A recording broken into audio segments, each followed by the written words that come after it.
আসসালামু আলাইকুম ওরহমতুল্লাহ। প্রিয় ভিউয়ার্স, সালামের উত্তর দেওয়া ওয়াজিব, তাই সকলেই কমেন্ট বক্সে সালামের উত্তর দিয়ে যাবেন। সম্মানিত ভিউয়ার্স, ভিডিওটি ভালো লাগলে ভিডিওটির দ্বারা উপকৃত হলে ভিডিওতে লাইক করে আমিন লিখে কমেন্ট করবেন। তারপর ভিডিওটি শেয়ার করে চ্যানেলটি সাবস্ক্রাইব করে আমাদের পাশে থাকবেন। সম্মানিত ভিউয়ার্স, আজকের ভিডিওতে আলোচনা করব সূরা ফাতিহা যে নিয়মে পাঠ করে আমল করিলে আপনার কাছে গায়বীভাবে অনেক টাকা পয়সা ধন সম্পদ আসবে। ফেরেশতারা আপনার কাছে টাকা পয়সা নিয়ে আসবেন, যেমনিভাবে হজরত ইয়াকুব আলাইহিস সালাম অনেক টাকা পয়সা ধন সম্পদ পেয়েছিল। সম্মানিত ভিউয়ার্স, কোরআনের প্রত্যেকটি সূরার মধ্যেই আল্লাহ তাআলা মানুষের জন্য কোনো না কোনো কল্যাণ রেখেছে। যদি আমরা সেগুলি সঠিকভাবে সঠিক নিয়মে এবং বিশ্বাসের সাথে আমল করতে পারি, তাহলে আল্লাহ তাআলা আমাদেরকে সেই পুরস্কারগুলি দান করবেন ইনশাআল্লাহ। সম্মানিত ভিউয়ার্স, সূরা ফাতিহা হচ্ছে অনেক গুরুত্বপূর্ণ এবং মর্যাদাপূর্ণ একটি সূরা। তাই আমাদেরকে অবশ্যই কোরআনের উপর এবং সূরা ফাতিহার উপর বিশ্বাস রেখেই এই আমলটি করতে হবে। আমরা যদি দৃঢ় বিশ্বাসের সঙ্গে সঠিকভাবে আমলটি করতে পারি, তাহলে আল্লাহ তাআলা আমাদেরকে গায়বীভাবে অনেক টাকা পয়সা দান করবেন ইনশাআল্লাহ, যেমনিভাবে হজরত ইয়াকুব আলাইহিস সালামকে আল্লাহ তাআলা দান করেছিলেন। সম্মানিত ভিউয়ার্স, আপনারা যদি আমার বলা নিয়মে সূরা ফাতিহা পড়েন, তাহলে ফেরেশতারা নিজে এসে আপনাকে টাকা দিয়ে যাবে। সম্মানিত ভিউয়ার্স, তবে অবশ্যই আমলটি করতে হবে দৃঢ় বিশ্বাসের সঙ্গে। আল্লাহর কোরআনের উপর কেউ বিশ্বাস রেখে আমল করিলে আল্লাহ তাআলা অবশ্যই সেই আমল কবুল করেন। আল্লাহ তাআলা বলেন, আমি এই কোরআন সৃষ্টি করেছি মুমিনদের শেফার জন্য। সুতরাং আপনার সকল বিপদ আপদ, বালা মুসিবত ও অভাব অনটন থেকে আপনি মুক্তি পেতে পারবেন যদি আপনি দৃঢ় বিশ্বাস নিয়ে আল্লাহর কোরআনের বিভিন্ন সূরা পাঠ করে আমল করেন। প্রিয় ভিউয়ার্স, আমলটি করার ফলে আপনার জীবনে যত টাকার প্রয়োজন তার চাইতে বেশি টাকা ফেরেশতারা আপনাকে এসে দিয়ে যাবে ইনশাআল্লাহ। কারণ ফেরেশতারা এত বেশি পরিমাণে টাকা আপনাদের দিয়ে যাবে যে সে টাকা আপনারা খরচ করে ফুরাতে পারবেন না। সম্মানিত ভিউয়ার্স, আমি আপনাদেরকে আর বেশি কিছু বলবো না, শুধু সূরা ফাতিহা কী নিয়মে পাঠ করিলে ফেরেশতারা এসে টাকা দিয়ে যাবে সেই সম্পর্কে আপনাদেরকে জানিয়ে দেব। আপনারা সকলেই সূরা ফাতিহার এই আমলটি জানার জন্য এবং ফেরেশতাদের থেকে টাকা পাওয়ার জন্য ভিডিওটি সম্পূর্ণ দেখবেন। আপনারা ভিডিওটি একটুও টানবেন না, নইলে কিন্তু আপনারা আমলটি সম্পর্কে জানতে পারবেন না এবং সঠিক নিয়মে আমলটি করতে পারবেন না। এটি একটি গুরুত্বপূর্ণ এবং পরীক্ষিত আমল। তো আপনারা কিভাবে কি নিয়মে আমলটি করবেন সেই নিয়ম সম্পর্কে ক্লিয়ারভাবে আপনাদেরকে জানিয়ে দেব ইনশাআল্লাহ। আপনারা যারা এখনও ভিডিওটিতে লাইক করেননি, আপনারা দয়া করে লাইক, কমেন্ট, শেয়ার করে চ্যানেলটি সাবস্ক্রাইব করে রাখুন। সম্মানিত ভিউয়ার্স, আপনারা সকলেই আমলটি করতে পারবেন। ছোট বড়, ছেলে মেয়ে এবং সকল শ্রেণীর মানুষরা এই আমলটি করতে পারবেন। বিশেষ করে এই আমলটি সম্পর্কে জানতে একটু কষ্ট করে হলেও একটু ধৈর্য ধরে ফেরেশতাদের থেকে টাকা পাওয়ার আমলটি সম্পর্কে জানতে ভিডিওটি সম্পূর্ণ দেখুন। কারণ এই ভিডিওতে ফেরেশতাদের থেকে টাকা পাওয়ার সূরা ফাতিহার যে আমলটি শেখানো হবে, সেইভাবে যদি না করে ভুল নিয়মে আমলটি করেন, তাহলে কিন্তু আপনারা টাকা পাবেন না। আপনি যদি ভুল নিয়মে সূরা ফাতিহার এই আমলটি করেন, তাহলে কখনোই আপনার কাছে গায়বীভাবে টাকা পয়সা আসবে না। তাই আমি যে নিয়মে বলবো শুধু সেই নিয়মেই আমলটি করিলে আপনারা গায়বীভাবে অনেক টাকা পয়সা ধন সম্পদ পাবেন ইনশাআল্লাহ। তো আপনারা সকলেই এখন আমার কথাগুলো মনোযোগ দিয়ে শুনবেন। আর এই আমলটি করার জন্য এবং গায়বীভাবে টাকা পাওয়ার জন্য সূরাটি সহিশুদ্ধভাবে পড়তে হবে। তাই আমি এখন সূরা ফাতিহা সহিশুদ্ধভাবে পাঠ করে আপনাদেরকে শোনাবো। আপনারা আমার থেকে শুনে শুনে সহিশুদ্ধভাবে সূরা ফাতিহাটি শিখে নেবেন। আউযু বিল্লাহি মিনাশ শাইতানির রাজীম। বিসমিল্লাহির রহমানির রহিম। আলহামদুলিল্লাহি রাব্বিল আলামিন। আর রহমানির রহিম। মালিকি ইয়াউমিদ্দিন। ইয়াকা না'বুদু ওয়া ইয়াকা নাস্তাঈন। ইহদিনাস সিরাতাল মুস্তাকিম। সিরাতাল লাযীনা আন'আমতা আলাইহিম গায়রিল মাগদুবি আলাইহিম ওয়ালাদ-দাল্লিন। আমিন। তো প্রিয় ভিউয়ার্স, আশা করছি আপনারা সকলেই সূরা ফাতিহার তিলাওয়াতটি শুনেছেন। তো এখন বলে দিব ফেরেশতাদের থেকে টাকা পাওয়ার জন্য সূরা ফাতিহাটি আপনারা কী নিয়মে পাঠ করবেন। মনে রাখবেন, প্রথমে আপনাদেরকে এই আমলটি করার জন্য ওযু করে পাক পবিত্র হয়ে প্রস্তুতি গ্রহণ করতে হবে। প্রিয় দর্শক, আপনারা হয়তো ভাবছেন এই আমলটি আপনারা কোন সময়ে করবেন এবং কী নিয়মে করবেন। চিন্তার কোনো কারণ নেই, সেই সম্পর্কেও আমি আপনাদেরকে জানিয়ে দেব ইনশাআল্লাহ। সম্মানিত ভিউয়ার্স, আপনারা এই আমলটি যে কোনো দিনই করতে পারবেন। সপ্তাহের 7 দিনের মধ্য থেকে যে কোনো দিন আমলটি করতে পারবেন। তবে আমলটি করার জন্য অবশ্যই এর পূর্বে আপনাকে একটি বিশেষ ইস্তেগফার পাঠ করতে হবে। সেই ইস্তেগফারটি এবং ইস্তেগফারের ফজিলত সম্পর্কেও আপনাদেরকে জানিয়ে দেব ইনশাআল্লাহ। এবং বিশেষ একটি দুরূদ শরীফ পাঠ করতে হবে, তবেই আপনাদের আমলটি সম্পূর্ণ হবে। অন্যথায় আপনাদের আমলটি ত্রুটিপূর্ণ থেকে যাবে। তবে আমলটি নির্দিষ্ট একটি সময়ে করতে হবে। প্রিয় ভিউয়ার্স, আপনাদেরকে একটু পরে জানিয়ে দেব আমলটি কোন সময়ে আপনাদেরকে করতে হবে। আমলটির সময় কিন্তু খুবই গুরুত্বপূর্ণ, তাই সম্পূর্ণ ভিডিওটি মনোযোগ দিয়ে দেখতে থাকুন। আমলটি করার জন্য প্রথমে আপনারা অজু করে পাক পবিত্র হয়ে একটি পরিষ্কার পরিচ্ছন্ন পাক পবিত্র জায়গায় যাবেন। এর জন্য আপনি যে কোনো জায়গায় যেতে পারেন, সেটা হতে পারে আপনার বাসায় কিংবা মসজিদে। তবে শর্ত হচ্ছে জায়গাটি পাক পবিত্র পরিষ্কার পরিচ্ছন্ন হতে হবে। তারপর আপনারা সেই জায়গায় গিয়ে বসবেন। অতঃপর কয়েকবার ইস্তেগফার এবং দুরূদ শরীফ পাঠ করবেন। আমি আপনাদেরকে যে দুরূদ পাঠ করে শোনাবো সেই দুরূদটি আপনাদেরকে পাঠ করতে হবে, এবং আমি যে ইস্তেগফারটি পাঠ করে আপনাদেরকে শোনাবো সেই ইস্তেগফারটি পাঠ করতে হবে। আর আমলটি আপনারা সবাই করতে পারবেন। যাদের অনেক টাকার প্রয়োজন আছে তারাও করতে পারবেন, এবং যাদের অনেক টাকা আছে তারাও করতে পারবেন। আর যদি পারেন জায়নামাজ বিছিয়ে নেবেন এবং তার উপরে বসে আমলটি করার চেষ্টা করবেন। তবে জায়নামাজটি পাক পবিত্র পরিষ্কার পরিচ্ছন্ন কিনা সেদিকেও লক্ষ্য রাখবেন।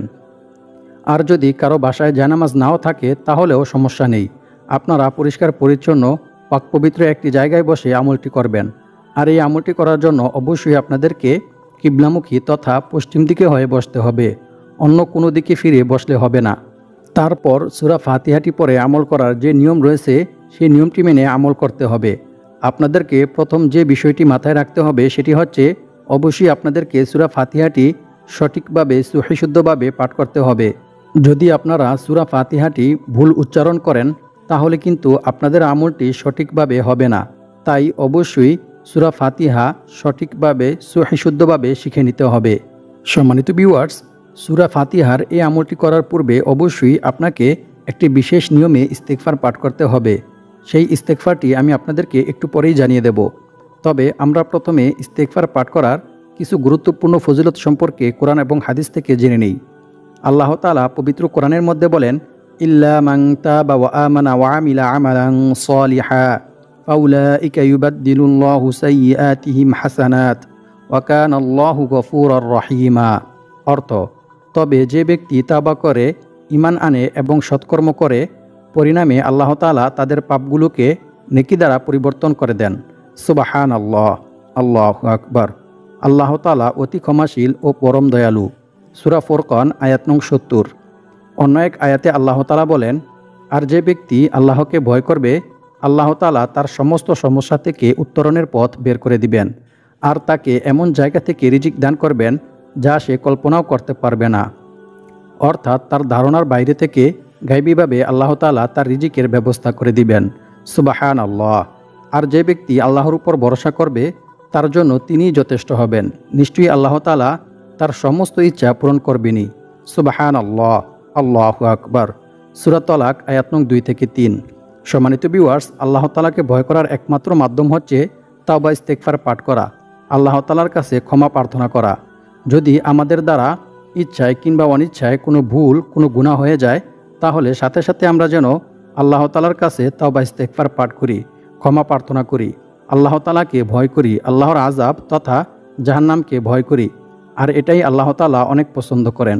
যে ব্যক্তি আল্লাহ তাআলাকে ভয় করবে, আল্লাহ তাআলার কাছে তাওবা ইস্তেগফার করবে, ক্ষমা প্রার্থনা করবে, আল্লাহ তাআলা তার রিজিকের ব্যবস্থা করে দিবেন, তার সমস্ত দুশ্চিন্তা বিপদ আপদ বালা মুসিবত দূর করে দিবেন। সুবহানাল্লাহ। আর আল্লাহর উপর ভরসা করতে হবে সর্ব অবস্থায়, সব সময়, বিপদে আপদে বালা মুসিবতে দুঃখে কষ্টে সব সময় আল্লাহর উপর ভরসা করতে হবে। তবেই আল্লাহ তাআলা আপনার সমস্ত বিপদ আপদ বালা মুসিবত দুশ্চিন্তা দূর করে দিবেন ইনশাআল্লাহ, এবং আপনার মনের সকল ইচ্ছা আল্লাহ তাআলা পূর্ণ করবেন ইনশাআল্লাহ।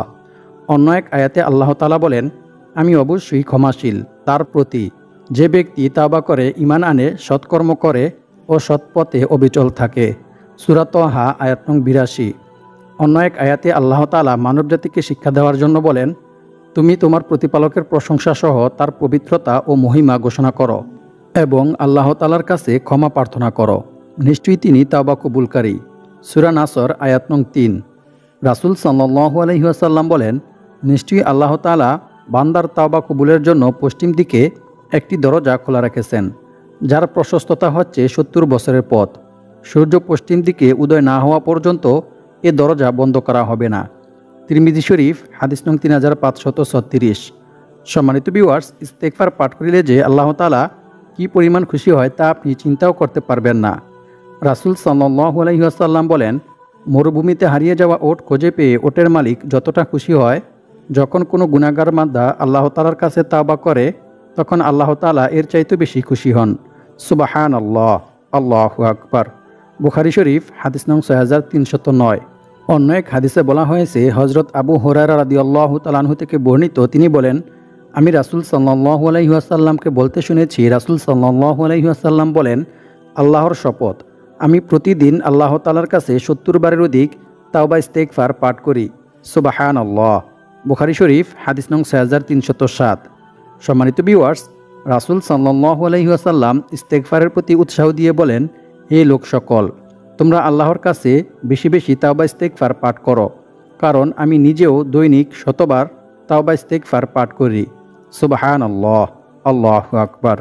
সম্মানিত ভিউয়ার্স, একটু চিন্তা করে দেখুন, যে নবী সাল্লাল্লাহু আলাইহি ওয়াসাল্লামের একটি সগীরা গুনাহ পর্যন্ত ছিল না, সেই নবী সাল্লাল্লাহু আলাইহি ওয়াসাল্লাম যদি দৈনিক ১০০ বার তাওবা ইস্তেগফার পাঠ করে থাকে, তাহলে আমাদের দৈনিক কতবার তাওবা ইস্তেগফার পাঠ করা উচিত? আল্লাহু আকবার। সম্মানিত ভিউয়ার্স, ইস্তেগফার যে শুধু গুনাহ মাফের জন্যই পাঠ করা হয় এমনটা নয়, বরং ইস্তেগফার পাঠ করিলে আল্লাহ তাআলা অসংখ্য অগণিত পুরস্কার দান করেন। ইস্তেগফার পাঠ করিলে আল্লাহ তাআলা বান্দার গুনাহ মাফ করে দেন, বান্দার সকল বিপদ আপদ, বালা মুসিবত, দুঃখ কষ্ট, দুশ্চিন্তা দূর করে দেন। এছাড়াও ইস্তেগফার পাঠ করার মাধ্যমে আল্লাহ তাআলা বান্দার রিজিক বৃদ্ধি করে দেন। তাই আমাদেরকে ইস্তেগফার পাঠ করতে হবে। অন্য এক হাদিসে বলা হয়েছে, রাসূল সাল্লাল্লাহু আলাইহি ওয়াসাল্লাম বলেন, যার আমলনামায় ইস্তেগফার অধিক সংখ্যায় পাওয়া যাবে তার জন্য রইল সুসংবাদ। সুবহানাল্লাহ। অপর এক হাদিসের মধ্যে বলা হয়েছে, রাসূল সাল্লাল্লাহু আলাইহি ওয়াসাল্লাম বলেছেন, সৎকর্ম ছাড়া অন্য কোনো কিছুই মানুষের হায়াত বাড়াতে পারে না, এবং দোয়া ছাড়া অন্য কোনো কিছুতেই মানুষের তাকদীর ভাগ্য পরিবর্তন হয় না। মানুষ তার পাপ কাজের কারণে তার প্রাপ্য রিজিক থেকে বঞ্চিত হয়। নাউযু বিল্লাহি মিন যালিক। সুনান ইবনে মাজাহ হাদিস নং ৪০২২। অপর এক হাদিসের মধ্যে বলা হয়েছে, রাসূল সাল্লাল্লাহু আলাইহি ওয়াসাল্লাম বলেন, যে ব্যক্তি ইস্তেগফার তথা ক্ষমা প্রার্থনা করাকে নিজের জন্য আবশ্যক করে নেবে, আল্লাহ তাআলা তাকে গায়বীভাবে রিজিকের ব্যবস্থা করে দিবেন।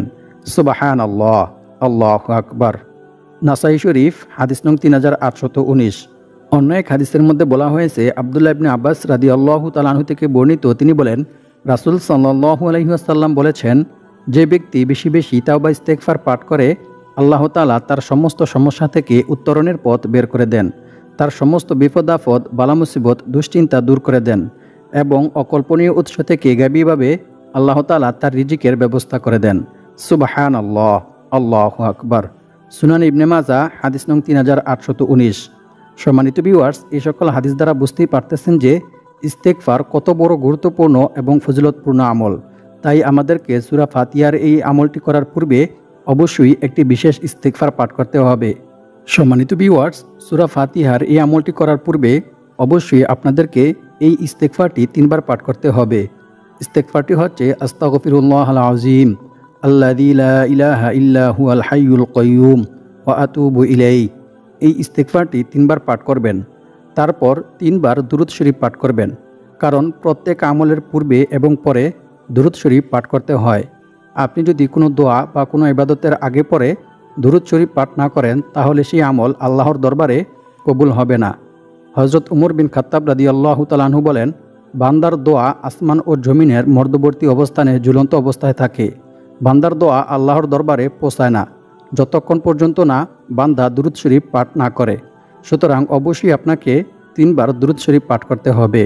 সম্মানিত ভিউয়ার্স, এখন আমি আপনাদেরকে জানিয়ে দেব আমলটি কোন সময়ে করতে হবে।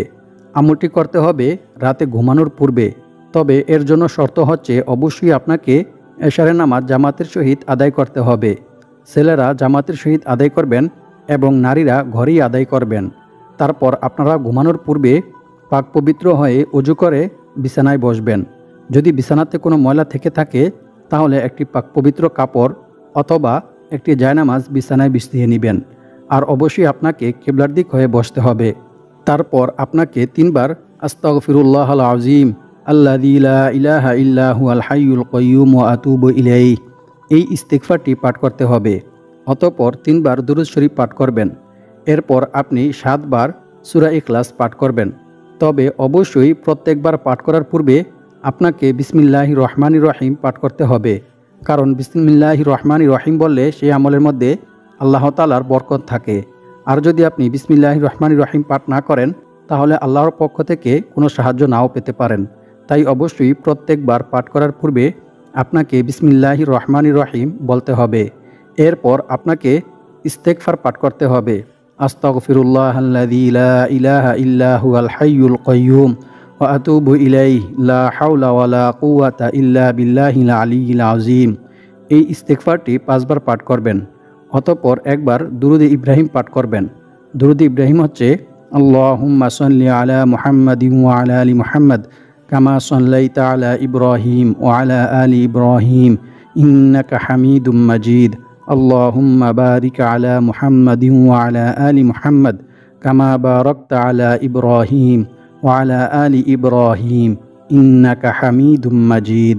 সম্মানিত ভিউয়ার্স, এই নিয়মে সূরা ফাতিহার আমল করে আপনি আল্লাহ তাআলার কাছে যা চাইবেন, যত টাকা চাইবেন আল্লাহ তাআলা আপনাকে তাই দান করবেন ইনশাআল্লাহ। আল্লাহ পাক রব্বুল আলামিন আমাদের সবাইকে এই নিয়মে সূরা ফাতিহার আমল করে দারিদ্রতা থেকে, সমস্ত বিপদ আপদ থেকে মুক্ত হয়ে অনেক টাকা পয়সা, ধন সম্পদের মালিক হওয়ার তৌফিক দান করুক। আমিন।